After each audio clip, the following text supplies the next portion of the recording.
क्या करेगा, तो फिर वो एमआरआई को रिवाइज करा दूंगा कल। ठीक है, हो गया। अच्छा बेटा please quiet. So we are starting thermal physics. Heading लिखिए थर्मल फिजिक्स। यार ये जरा क्वालिटी अच्छी होनी चाहिए लेक्चर्स की। हाँ, बोर्ड से ये सीधा हो वो कैमरा। थर्मल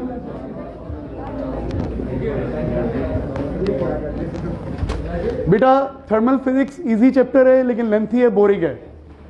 और इसके भी एग्जाम में, क्योंकि बड़ा चैप्टर है, इसके भी एग्जाम में 2 क्वेश्चन आते हैं कम से कम। ठीक है, मैग्नेटिज्म और थर्मल अगर आपका फिर तैयार हो जाए ना, आपका आधा पेपर अप्रॉक्सीमेटली 40% पेपर से ज्यादा तैयार हो जाएगा। Magnetism and thermal, magnetism and thermal तैयार हो जाए। मैग्नेटिज्म में इशू है तो हम शाम की क्लासेस में मैग्नेटिज्म इलेक्ट्रोमैग्नेटिक इंडक्शन पढ़ रहे हैं, आप आ सकते हैं वहां पे, वीडियो लेक्चर से भी कर सकते हैं। Okay, thermal physics. तो सबसे पहले हम डिफाइन कर रहे हैं इंटरनल एनर्जी। बेटा बोलना नहीं है प्लीज।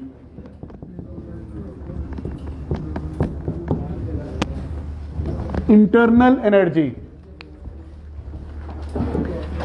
मास बेटा अब बोलना नहीं है, ठीक है, पढ़ने लगे बस। ओके,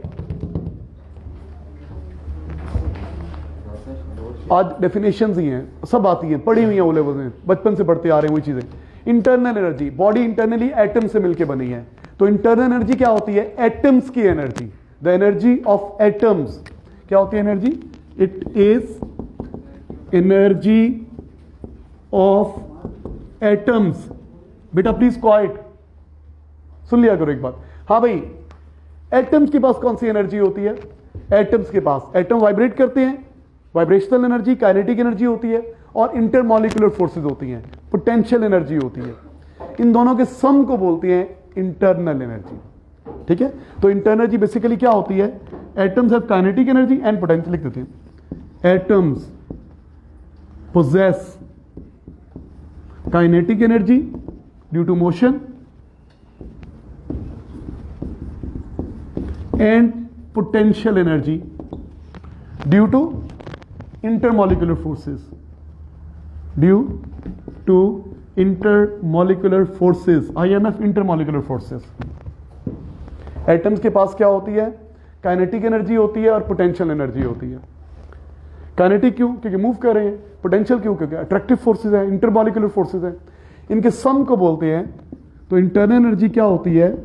ये होती है सम, सिग्मा का मतलब होता है sum of kinetic energies plus sum of potential energies.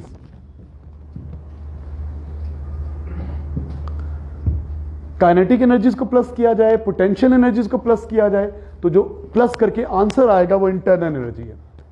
आप इसको स्टेटमेंट में लिखेंगे तो इसकी डेफिनेशन बन जाएगी एग्जाम डेफिनेशन। ये अभी डेफिनेशन नहीं है, स्टेटमेंट में लिखते हैं। तो स्टेटमेंट में थोड़ा फॉर्मल लैंग्वेज में, तो क्या होती है internal energy? Microscopic sum of, अभी लिखेगा नहीं, microscopic sum of kinetic energies and potential energies of molecules which are randomly distributed. Energies randomly distributed है। पहले एक एटम तेज था, हाँ नहीं बेटा इधर देखो, एक एटम तेज था, उसे टक्कर मारी, दूसरे को तेज कर दिया, खुद स्लो हो गया। इससे किसी और को टक्कर मारी, वो तेज हो गया, ये स्लो हो गया। तो ये रैंडम है, हमें नहीं पता किसकी काइनेटिक एनर्जी ज्यादा है, कभी किसी की ज्यादा है, कभी किसी की ज्यादा है, कभी किसी की ज्यादा है। तो एनर्जीज रैंडमली डिस्ट्रीब्यूटेड है। तो अब एग्जाम डेफिनेशन लिखिए। इंटरनल एनर्जी क्या होती है? Microscopic sum of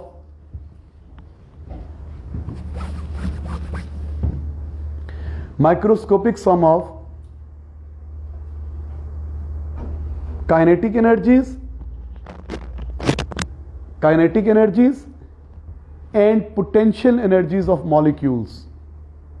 Microscopic sum of sum, microscopic sum of kinetic energies and potential energies of molecules which are these एक minute, microscopic sum of kinetic energy and potential energy of molecules, these energies are randomly distributed। kinetic and potential की बात करें, These energies are randomly distributed। ये पूरा लिखेंगे। बाद बच्चे इसको ऐसे भी लिख देते हैं, microscopic sum of randomly distributed kinetic energy and potential energy of molecules. ये भी सही है, मैं कभी कभी ऐसे भी लिखवा देता हूँ। Microscopic sum of randomly distributed kinetic energies and potential energy of molecules. Next definition लिखिए बेटा। नेक्स्ट डेफिनेशन, मुझे वो डस्टर पकड़ाओगे? थैंक यू बेटा। नेक्स्ट लिखिए टेम्परेचर। Next definition temperature. जी टेम्परेचर हमने डिफाइन किया हुआ है, बेसिक क्वांटिटी है।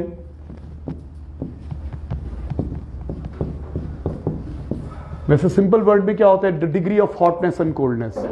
टेम्परेचर बताता है, temperature is a measure of heat energy भी बोलते होते हैं, डिग्री ऑफ हॉटनेस और कोल्डनेस भी बोलते होते हैं, लेकिन यहां पे थोड़ा और detail, it is directly proportional to mean kinetic energy of molecules. तो लिखिए व्हाट इज टेम्परेचर, पहले लिखिए temperature is, it is degree of hotness and coldness, it is degree of hotness और coldness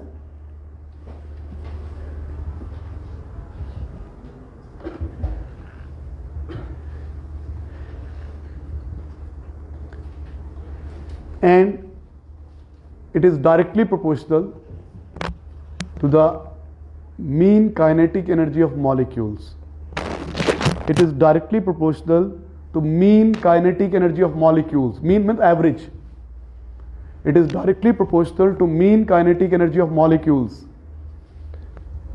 The degree of hotness or coldness, and it is directly proportional to mean kinetic energy of molecules.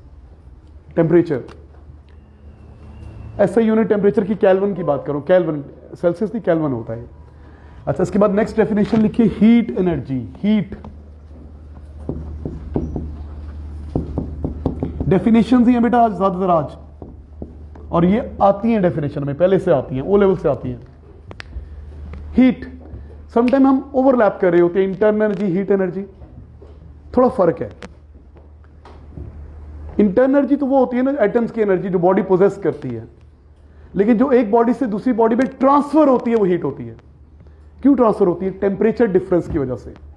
तो लिखिए the energy that transfers from one body to another,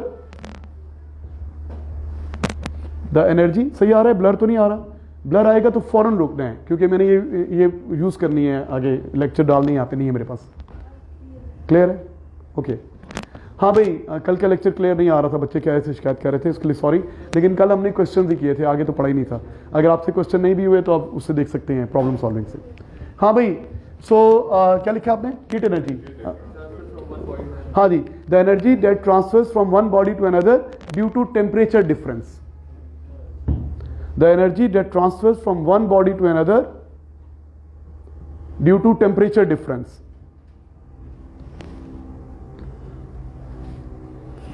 कौन सी body से कौन सी body में जाती है? Hot to cold. नॉर्मली ऐसा ही होता है, कभी कभी कोल्ड टू हॉट भी जाती है। कहां पे? रेफ्रिजरेटर में। हम कोल्ड से अंदर वाले खाना पहले ठंडा है उससे भी हीट निकाल के बाहर एटमॉस्फेयर को डाल रहे होते हैं।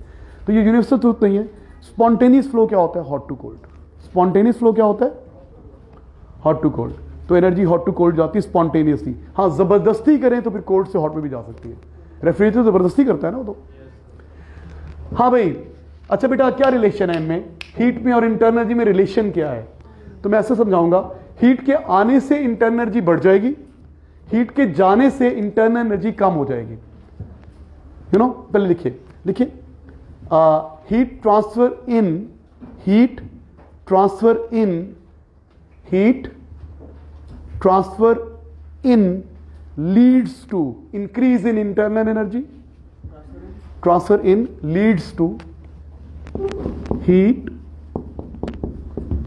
transfer in leads to increase in internal energy। Heat के आने से क्या हो जाएगा?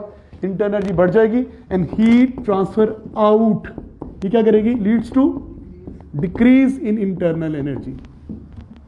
हीट आएगी तो इंटरनल एनर्जी बढ़ जाएगी, हीट जाएगी तो इंटरनल एनर्जी कम हो जाएगी।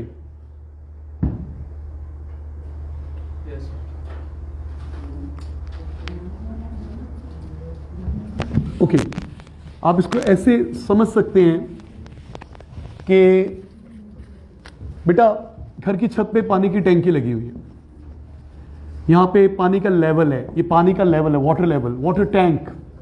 बेटा प्लीज को हाइट, आप मोटर चलाते हैं, नीचे से पानी ऊपर जाता है, जब पानी आता है तो पानी का लेवल बढ़ जाता है ना, पानी ट्रांसफर इन हुआ, पानी का लेवल बढ़ गया।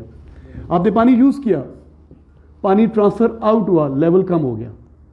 तो ये जो पानी है ना, it is behaving like what, internal energy. और पाइप में जो ट्रांसफर इन हो रहा है, it is just like heat transfer, just like, not heat नहीं है, जस्ट लाइक। पानी आ रहा है मतलब हीट आ रही है तो लेवल बढ़ रहा है, पानी निकल रहा है, हीट जा रही है मतलब तो लेवल, हीट के आने से ये लेवल, पानी के आने से लेवल बढ़ जाएगा ना, हीट के आने से इंटरनल एनर्जी का लेवल बढ़ जाएगा, और हीट के जाने से इंटरनल एनर्जी का लेवल कम हो जाएगा। तो हीट ट्रांसफर होती है नॉर्मली, स्पॉन्टेनियसली, कहां पे ट्रांसफर होती है, from hot body to cold body. Okay, लिख लिया, मिटा दूं, लिख लिया आप, the heat, normally the heat transfers from hot body to cold body.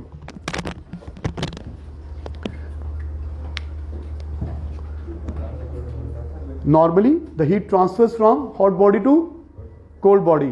कितने प्रोसेसेस है हीट ट्रांसफर के विशा? 4 बताए हुए, conduction, convection, radiation, evaporation. Evaporation, evaporation से जब एवेपोरेट होता है तो कूलिंग इफेक्ट होता है ना, evaporation. There are 4 processes of heat transfer, conduction, convection, radiation and evaporation. यहां नहीं पूछेगा, ओ लेवल में पूछता था वो, लेकिन पता होना चाहिए। लिख लें, there are 4 process of heat transfer, conduction, convection, radiation, evaporation.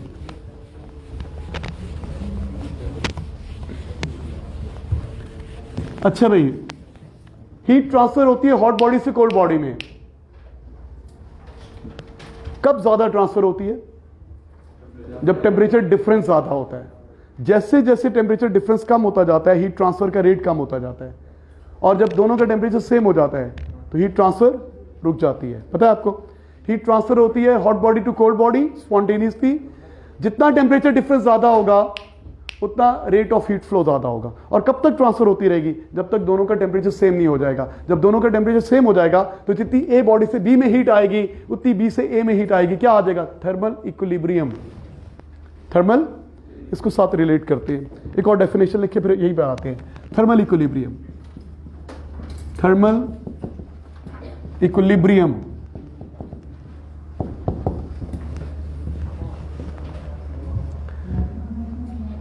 माज, खड़े हो और इधर आए मेरे पास, 1 मिनट में आ जाए फौरन, मेरे से पूछ दो, वो टीचर है, इधर आ।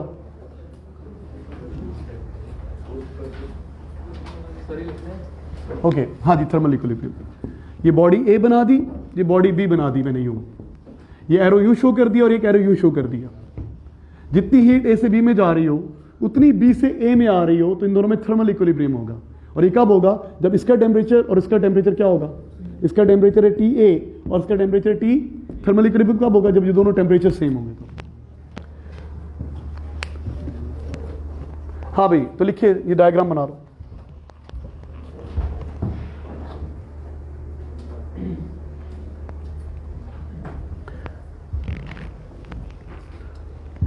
लिखिए, the bodies will be in thermal equilibrium, the bodies will be in thermal equilibrium if their temperatures are same. The bodies will be in thermal equilibrium if their temperatures are same. Next line लिखिए, point. During thermal equilibrium,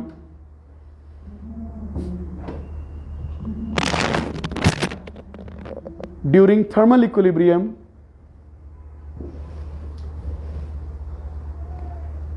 heat transfer from A to B is equal to heat transfer from B to A.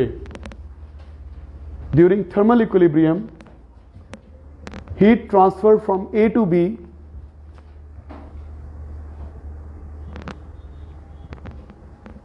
is equal to heat transfer from B to A. Okay, heat transfer कैसे होती है? बिल्कुल ऐसे होती है, इस तरह से रिलेट कर सकते हैं। ये हमने बहुत दफ़ा डायग्राम बनाई हुई है।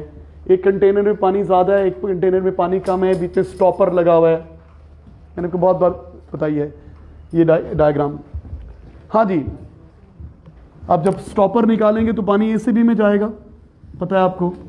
कब तक जाता रहेगा? जब तक दोनों में लेवल सेम नहीं हो जाता। बिल्कुल ऐसे हीट जाती है। सपोज करें इसका टेम्परेचर T1 है, इसका टेम्परेचर T2 है। T1 is greater than T2, अभी ज्यादा है। लेवल ज्यादा मतलब टेम्परेचर ज्यादा, ऐसे रिलेट कर रहे हैं। लेवल कम मतलब टेम्परेचर कम। अब क्या है, स्टॉपर निकाल दिया तो पानी यहां से वहां जाएगा ना। जब स्टॉपर निकाल दिया तो मतलब हीट यहां से वहां जाएगी। ये टेम्परेचर ज्यादा है, इसके अंदर इंटरनल एनर्जी ज्यादा है, इसके अंदर इंटरनल एनर्जी कम है। जो फ्लो करेगी वो हीट होगी। यहाँ से हीट फ्लो आउट होगी तो इंटरनल एनर्जी का लेवल कम हो जाएगा। यहाँ पे हीट फ्लो इन होगी तो इंटरनल एनर्जी का लेवल बढ़ जाएगा। जब दोनों की इंटरनल एनर्जी का लेवल, जब दोनों का टेम्परेचर सेम हो जाएगा तो फ्लो रुक जाएगा और थर्मल इक्विलिब्रियम आ गया। ये वैसे इक्विलिब्रियम था ना, ये फ्लूइड इक्विलिब्रियम था, प्रेशर इक्विलिब्रियम था। तो यहाँ पे बिल्कुल ऐसे ही होता है। तो होगा क्या, शुरू में हीट तेज से जाएगी, लेवल डिफरेंस ज्यादा है ना, पानी का फ्लो रेट ज्यादा होगा। जैसे जैसे लेवल डिफरेंस कम होता जाएगा, प्रेशर डिफरेंस कम होता जाएगा, फ्लो रेट कम होता जाएगा। सिमिलरली जब ए बॉडी से बी में हीट जाती है, फॉर एग्जांपल इनिशियली ये था, इसका टेम्परेचर था 100 डिग्री और ये सराउंडिंग ऐसे शो की हुई है, या एक और बॉडी है, बस पूरी यूनिवर्स में 2 बॉडीज हैं और कुछ भी नहीं है। इसका टेम्परेचर था 20 degree. What is temperature difference? What is temperature difference? 80 degree. Change नहीं बोलना चाहिए, टेम्परेचर डिफरेंस 80 डिग्री का डिफरेंस है। अभी हीट यहाँ पे ज्यादा जा रही है और यहाँ से कम आ रही है। नेट फ्लो उधर को है, उधर भी जा रही है तो भी आ रही है, लेकिन वो ज्यादा जा रही है, कम आ रही है। अच्छा, फिर जब यहाँ से ट्रांसफर होगी तो उसका टेम्परेचर 90 हो गया और उसका टेम्परेचर 30 हो गया। अब क्या होगा, अब इनका डिफरेंस कितना रह गया है? 60 का। पहले डिफरेंस ज्यादा था, हीट तेज से जा रही थी, अब डिफरेंस कम हो गया, फ्लो रेट कम हो गया।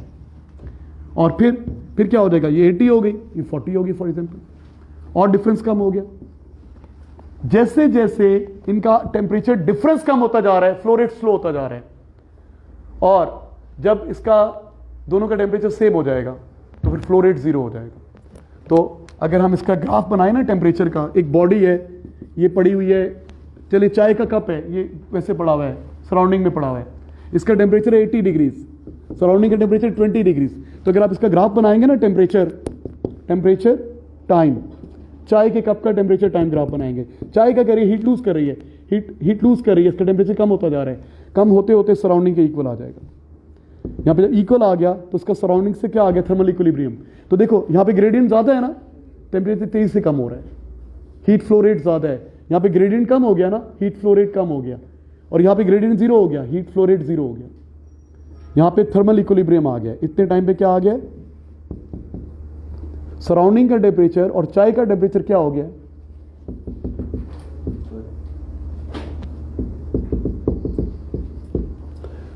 तो ये ग्राफ बना लें बस ऐसे। ये कोई चीज है जिसका टेम्परेचर ज्यादा है, सराउंडिंग का टेम्परेचर ये है, ये बॉडी है, ये सराउंडिंग है।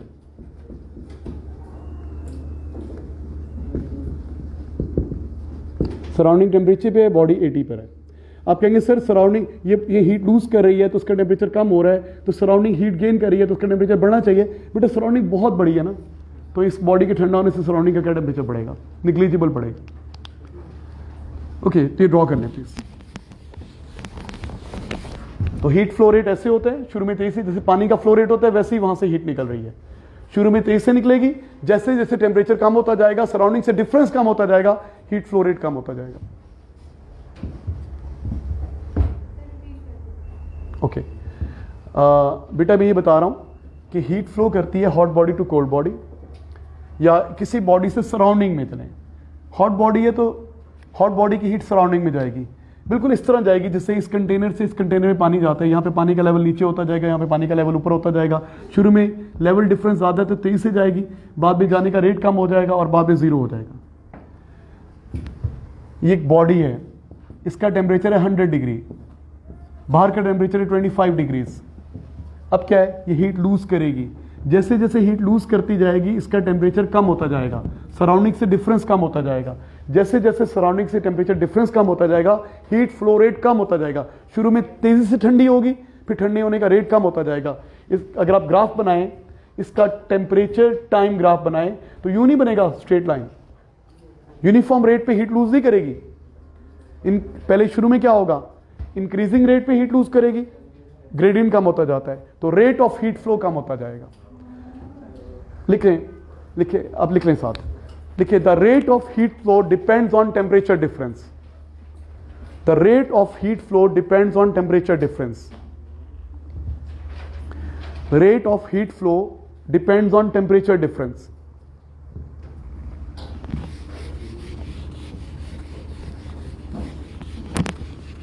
Larger the temperature difference, beta, larger the temperature difference, higher the rate of flow of heat. Larger the temperature difference, higher the rate of flow of heat.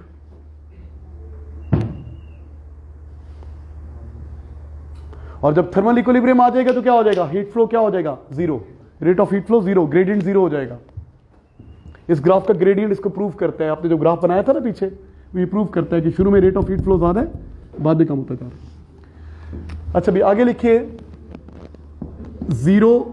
Zeroth law of thermodynamics.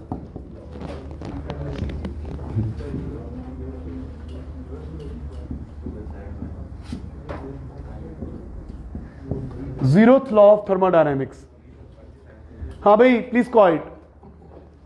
पहले बन गया first law of thermodynamics, फिर second law, बाद में समझ आया कि ये तो और भी बेसिक है, तो उसका नाम लग दिया जीरोथ लॉ। अब तुम लोग बनाओगे तो -1 law, zeroth law of thermodynamics. हाँ भाई बात तुमने कहा था, मैं नहीं बोलूंगा। ओके सुन रहा हूं सिर्फ, है ना। ए, बी और सी, बेटा 3 बॉडीज हैं, सिंपल। अगर ए और बी में थर्मल इक्विलिब्रियम है और बी और सी में थर्मल इक्विलिब्रियम है, तो ए और सी में भी क्या होगा, थर्मल इक्विलिब्रियम होगा। मतलब ये कि अगर ए और बी का टेम्परेचर सेम है और बी और सी का टेम्परेचर सेम है, तो ऑब्वियसली ए और सी का भी सेम होगा ना, ये लॉ है। हाँ जी, हाँ बस ये है ना। ओके सो मैं कहता होता हूँ इस लॉ को लॉ कहना लॉ की तौहीन है, यू नो। अब ये इसकी एज और इसकी एज बराबर है, और इसकी एज और इसकी एज बराबर है, तो इन दोनों की एज भी बराबर होगी, है ना, लॉ है। क्या आता है, जब बारिश आती है तो पानी आता है जब ज्यादा बारिश आती है तो ये वही चीज होगी ना। तो ए और बी में थर्मल, अच्छा अभी हंस रहे हैं ना, इसको अप्लाई करने में मुश्किल हो जाती है। अभी हंस लो अप्लाई करना मैं बताऊंगा तो भी समझ में नहीं आएगा। हाँ भाई लिखिए, डायग्राम बना लिया, डायग्राम बनाइए,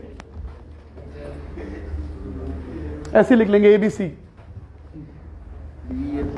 if body A and body B are in thermal equilibrium, if body A and body B are in thermal equilibrium, if body A and body B are in thermal equilibrium, comma, similarly the body B and body C in thermal equilibrium, body B and body C are in thermal equilibrium, then body A and body C will be in thermal equilibrium। बेटा अगर ए और B thermal equilibrium में, अंग्रेजी B और सी thermal equilibrium, तो ए और सी भी होंगी ऐसे। If A and B are in thermal equilibrium, B and C are in thermal equilibrium, then A and C will be in thermal equilibrium. मतलब ये कि अगर ए और बी का टेम्परेचर सेम है, ये 10 डिग्री है, ये 10 डिग्री है, तो ये भी 10 डिग्री होगा। अच्छा बेटा थर्मल इक्विलिब्रियम के लिए जरूरी नहीं कि बॉडी कांटेक्ट में हो, सुनो प्लीज। थर्मल इक्विलिब्रियम के लिए जरूरी, अगर मेरी बॉडी का टेम्परेचर और उस दीवार का टेम्परेचर सेम है, हम कांटेक्ट में नहीं है, तो मैं दीवार के साथ थर्मल इक्विलिब्रियम में हूं। जो बॉडीज का भी टेम्परेचर सेम होगा, हम उनको एज्यूम कर सकते हैं they are in thermal equilibrium, चाहे वो कांटेक्ट में है चाहे वो कांटेक्ट में। तो जब भी कहा जाए ए और एक्स का थर्मल इक्विलिब्रियम है, मतलब उनका टेम्परेचर सेम है, या जिन भी बॉडीज का टेम्परेचर सेम है, जिन भी बॉडीज का टेम्परेचर सेम है, वो थर्मल इक्विलिब्रियम में हैं। ये बात क्लियर है। अब ये यूज कहां पे करते हैं, सिंपल, जब हम बॉडी टेम्परेचर ले रहे होते हैं, लिक्विड इन ग्लास थर्मोमीटर, जुबान के नीचे थर्मोमीटर या अंडर आर्म थर्मोमीटर रखते हैं, यू नो, ये थर्मोमीटर है, प्लीज क्वाइट। इसमें 3 बॉडीज हैं। चलें, मैं पानी का टेम्परेचर ले रहा हूं, इससे बॉडी टेम्परेचर नहीं ले रहा। हाँ भाई, ये थर्मोमीटर है, थर्मोमीटर है। अच्छा, इस पे रीडिंग आ गई, सपोज इस पे रीडिंग आ गई 80 डिग्री सेल्सियस। ये 80 डिग्री पता किसकी रीडिंग आई है? ये तो मरकरी का टेम्परेचर है। तो हम कहते हैं बात ये है कि भाई सुनो प्लीज, इसमें 3 चीजें हैं। लिक्विड को मैं कहता हूं ए, ये जो पानी है लिक्विड, ये जो ग्लास जैकेट है ये बॉडी बी, और इसके अंदर जो लिक्विड ट्रैप हुआ है ये सी। ये 3 बॉडीज हैं। अब हो क्या रहा है, हम कहते हैं कि भाई थर्मोमीटर पानी में पड़ा रहा है 1-2 मिनट तक, तो थर्मल इक्विलिब्रियम आ गया है। किसका? ए का और बी का। पानी के साथ डायरेक्ट कांटेक्ट में क्या है? Glass jacket, outer glass jacket contact में, उनके में हीट ट्रांसफर मेनली हो रहा है। तो फिर बेटा जब ये पानी में पड़ा रहेगा तो ए और बी पानी में और ग्लास जैकेट में थर्मल इक्विलिब्रियम होगा। ग्लास जैकेट मरकरी के साथ कांटेक्ट में है, उनमें हीट ट्रांसफर ज्यादा हो रहा है, तो फिर ग्लास जैकेट और मरकरी में भी थर्मल इक्विलिब्रियम हो जाएगा। पहले ए और बी में थर्मल इक्विलिब्रियम हुआ, फिर बी और सी, सी क्या है? मरकरी। तो फिर हम जो टेम्परेचर देख रहे होते हैं ये तो मरकरी का टेम्परेचर है। तो हम कहते हैं अच्छा यार ये मरकरी का टेम्परेचर है, ये तो उसका टेम्परेचर है, क्योंकि इन सब में थर्मल इक्विलिब्रियम आ गया। तो हम यहाँ पे यूज करें जीरोथ लॉ। क्या यूज करें? असल में आप जो टेम्परेचर देख रहे होते हो वो तो मरकरी का टेम्परेचर होता है, वो बॉडी सी का टेम्परेचर होता है। तो आप कहेंगे ग्लास जैकेट भी उसी पे है और ग्लास जैकेट की सराउंडिंग भी उसी पे है। तो ये यहाँ पे अप्लाई किया मैंने, नॉलेज के लिए बताया, इसको लिखने की जरूरत नहीं है। अच्छा बेटा, हेडिंग लिखिए थर्मोमीटर।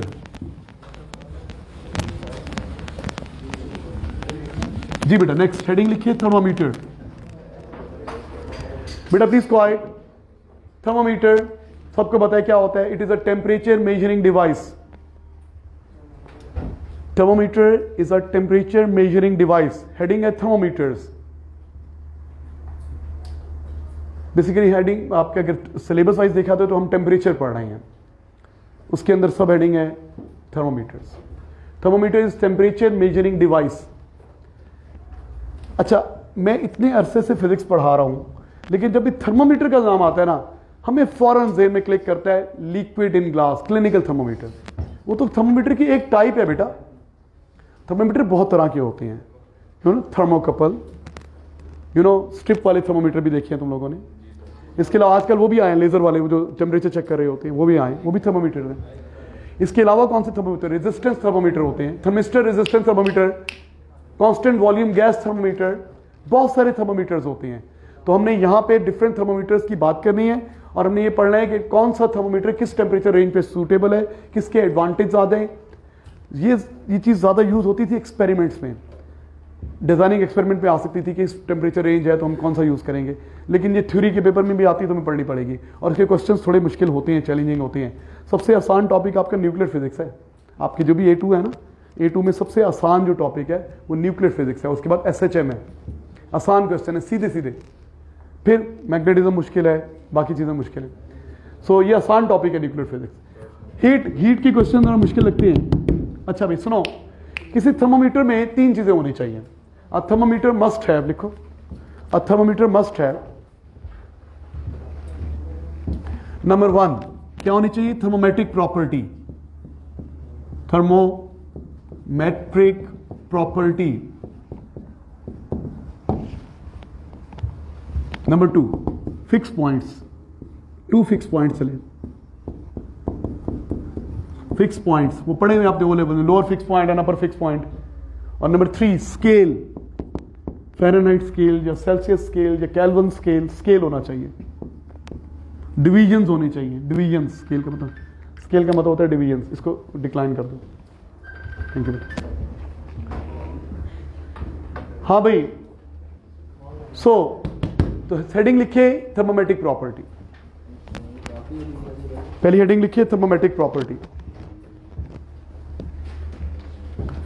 हाँ जी, थर्मोमेट्रिक प्रॉपर्टी ऐसी फिजिकल प्रॉपर्टी होती है दैट चेंजेस विद टेम्परेचर। ठीक है, any physical property that changes with temperature. जैसे लिक्विड इन ग्लास में क्या होता है? Length changes with temperature.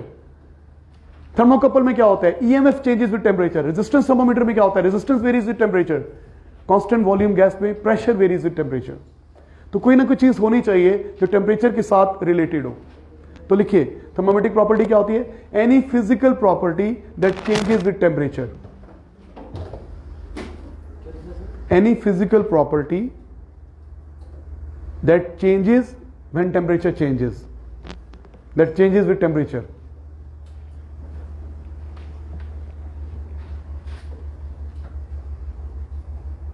जरूरी नहीं कि चेंज डायरेक्टली रिलेटेड हो, इनवर्सली रिलेटेड भी हो सकता है, जरूरी नहीं डायरेक्टली रिलेटेड हो। जैसे क्या होता है, टेम्परेचर बढ़ता है तो थर्मिस्टर की रेजिस्टेंस कम होती है, inversely.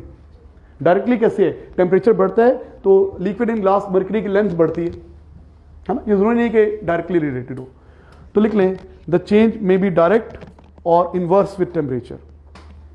The change in thermometric property may be direct और inverse.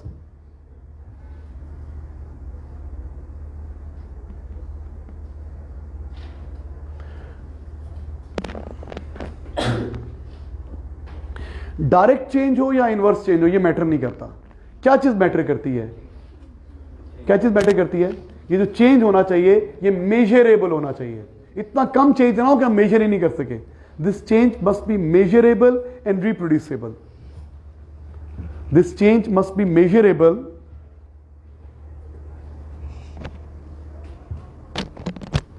And reproducible.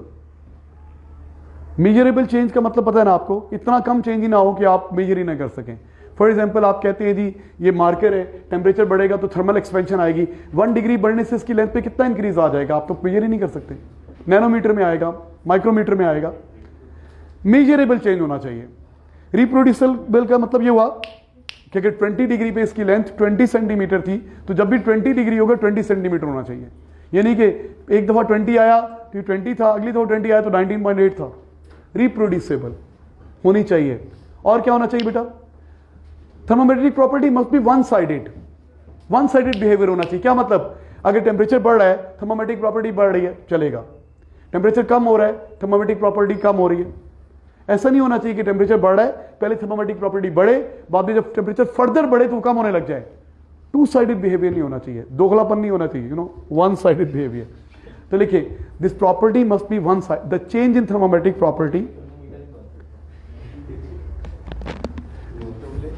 Good point, हाँ जी, the change in thermometric property must be one sided. That is, it should increase only with temperature or decrease only with temperature. Metric property must be one-sided. That is, it should increase only with temperature or decrease only with temperature. One-sided होनी चाहिए। One-sided कौन सी properties नहीं होती? पानी की बात करते हैं, पानी के अंदर एनामुलस एक्सपेंशन आती है। पता है आपको पानी की एक्सपेंशन एनामुलस होती है। पानी को अगर आपने इस कंटेनर में रखा हुआ है, पानी बड़ा सा पतला सा कंटेनर है ताकि सेंसिटिव हो जाए, पानी है, इसका टेम्परेचर 100 है। 100 डिग्री से पानी को ठंडा करें, कोल्ड करें 4 डिग्री तक, तो इसका वॉल्यूम कम होता जाएगा। फॉर एग्जाम्पल 4 डिग्री तक यहां पे वॉल्यूम आ गया, पहले 100 डिग्री पे यहां पे था, 4 डिग्री पे, तो क्या हो रहा है, टेम्परेचर कम हो रहा है तो वॉल्यूम कम हो रहा है। लेकिन जब तुम 4 से फर्दर कम करोगे, 0 तक आओगे, तो बजाय लेवल नीचे आने के लेवल ऊपर जाने लग जाएगा। पहले पानी नीचे आया फिर ऊपर चला गया। एनामुलस एक्सपेंशन ऑफ वाटर। ग्राफ बनाओ इसका, वॉल्यूम का और टेम्परेचर का, पानी का वॉल्यूम और पानी का टेम्परेचर। Please pay attention. यहां पे टेम्परेचर वॉल्यूम टेम्परेचर, ठीक है। 100 डिग्री पे ये है जी, 100 से पीछे आ रहे हैं, ये 4 डिग्री है। टू द स्केल ग्राफ नहीं है, ग्राफ नीचे आएगा, टेम्परेचर कम हो रहा है तो वॉल्यूम भी कम हो रहा है, यहां तक नीचे आएगा मिनिमम लेवल। उसके बाद फर्दर कम होगा तो ये लेवल ऊपर जाने लग जाएगा। और जब पानी आइस भरेगी तो ये बहुत बढ़ जाएगा। Ice is less dense then water, ice floats over the water, पता है आपको। तो ये जो बिहेवियर है ना 2 साइडेड, पहले नीचे आ रहा था फिर ऊपर जाने लग गया, ये बिहेवियर नहीं चलेगा, ये बिहेवियर नहीं चलेगा। हाँ, पानी को थर्मोमेट्रिक लिक्विड के तौर पे यूज कर सकते हैं, 4 से ऊपर 4 डिग्री से ऊपर वो बिहेवियर शो कर रहा है वन साइडेड। लेकिन आप 100 से 0 तक आ रहे हैं तो उसका 2 साइडेड बिहेवियर है, ये नहीं चलेगा। तो इट शुड इंक्रीज ओनली और decrease only with temperature. Is it clear to you? अच्छा बेटा, नेक्स्ट लिखिए, 2-3 लाइनें छोड़ दें, आगे लिखिए 2 fix points.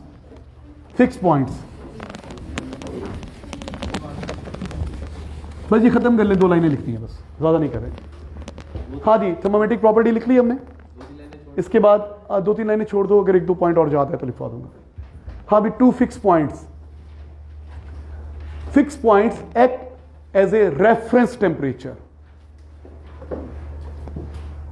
Fix points act as a reference temperature.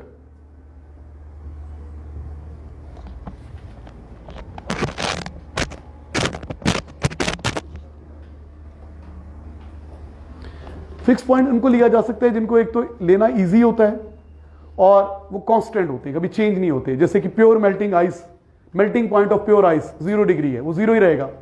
And boiling point of pure water 100 degree है, तो हम इसी को यूज करते हैं। तो लिख लें द लोअर फिक्स पॉइंट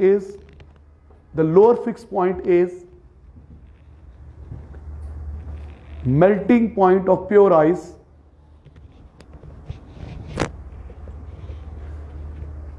खाली आइस भी लिख सकते हैं,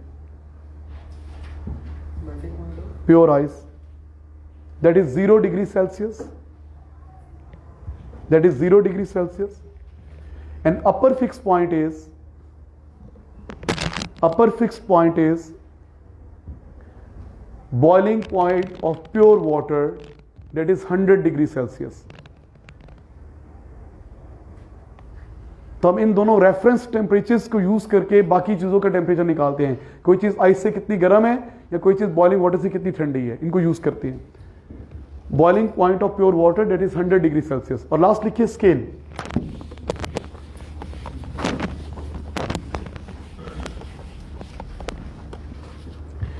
scale refers to the number of divisions between upper and lower fix points.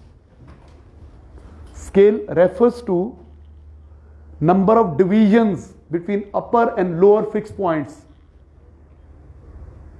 Scale refers to the number of divisions between upper and lower fixed point. अब जैसे कि ये upper fixed point है, ये lower fixed point है। upper fixed point क्या है? boiling point of water, और ये melting point of ice, ये upper fixed point है। बेटा please go ahead. Upper fixed point और ये लोअर फिक्स्ड पॉइंट। अच्छा, अब हमें कौन सा स्केल बनाना है? सेल्सियस स्केल बनाना है। ये सेल्सियस स्केल बनाना है, सेल्सियस।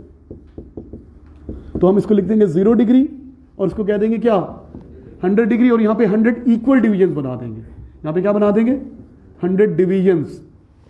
तो सेल्सियस स्केल में हम अपर फिक्स पॉइंट और लोअर फिक्स पॉइंट में 100 डिवीजन बनाते हैं। इसको 0 डिग्री कहते हैं, इसको 100 डिग्री कहते हैं। और हम ये एज्यूम कर रहे होते हैं भाई इक्वल डिवीजन कब बना सकते हैं उसमें कासिम, हम इक्वल डिवीजन कब बना सकते हैं? जब change in temperature is constant, linear. बेटा हम ये एज्यूम कर रहे होते हैं कि 1 डिग्री से थर्मोमेट्रिक प्रॉपर्टी में फॉर एग्जांपल 1 सेंटीमीटर लेंथ बढ़ी, तो अगले 1 डिग्री बढ़ने से भी 1 सेंटीमीटर लेंथ बढ़ेगी, अगले 1 डिग्री बढ़ने से भी 1 सेंटीमीटर लेंथ बढ़ेगी। लेंथ थर्मोमेट्रिक प्रॉपर्टी है। Equal change in thermometric property with equal rise in temperature, हम ये एज्यूम कर रहे होते हैं इस केस में। अच्छा भाई, सेल्सियस स्केल बनाएंगे तो 100 डिवीजन। केल्विन स्केल बनाएं, केल्विन स्केल भी क्या होता है? इसको बोलते हैं 273.15 होता है बेसिकली, और ये होता है 373.15। तो इनमें भी कितने डिवीजन करने पड़ेंगे? तो सेल्सियस स्केल बनाएं या केल्विन स्केल बनाएं, 100 डिवीजन करने पड़ेंगे। मतलब अगर यहां पे सेल्सियस में 1 डिग्री टेम्परेचर चेंज हो रहा है तो केल्विन में भी 1 डिग्री, इसका 1 डिग्री, इसका 1 डिग्री, चेंज में इक्वल है लेकिन वैल्यू इक्वल नहीं है। ये 0 डिग्री है, ये 273 है, ये 100 डिग्री है, ये 373 है। लेकिन अब तुम जब चेंज की बात करोगे तो अगर 1 डिग्री टेम्परेचर सेल्सियस में बढ़ेगा तो केल्विन में भी 1 डिग्री बढ़ेगा। एक होता है फ़ारेनहाइट स्केल, इसको बोलते हैं 32 फ़ारेनहाइट, ये होता है 212 फ़ारेनहाइट।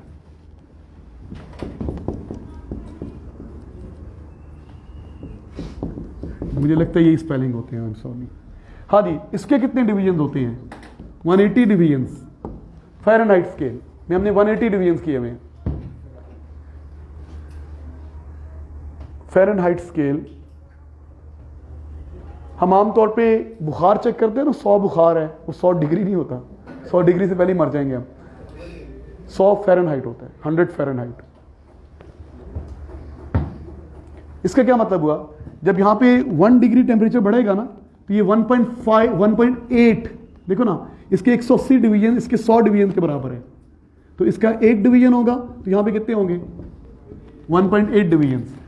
जब टेम्परेचर 1 डिग्री बढ़ेगा तो फ़ारेनहाइट में 1.8 फ़ारेनहाइट बढ़ जाएगा। सुन रहे हैं मेरी बात? तो ये स्केल है। स्केल क्या होता है? Number of divisions. आपने अपर एंड लोअर के कितने डिवीजन्स करने हैं। लेकिन आप जब स्केल ले रहे होते हो तो हम पढ़ते हैं एम्पेरिकल स्केल, हम ये अज्यूम कर रहे होते हैं लीनियर बिहेवियर है। ये हम नेक्स्ट टाइम बात करेंगे। Thank you students. फुटबॉल की बात कर देगा ना, वो दिया ही नहीं करना। नहीं दिया उन्होंने, बहुत बुरे हैं यार लोग, गोली मार दो। तो वो कह रहे थे कि सर कल दूसरी ब्रांच है, फिर आपसे मिलूंगा।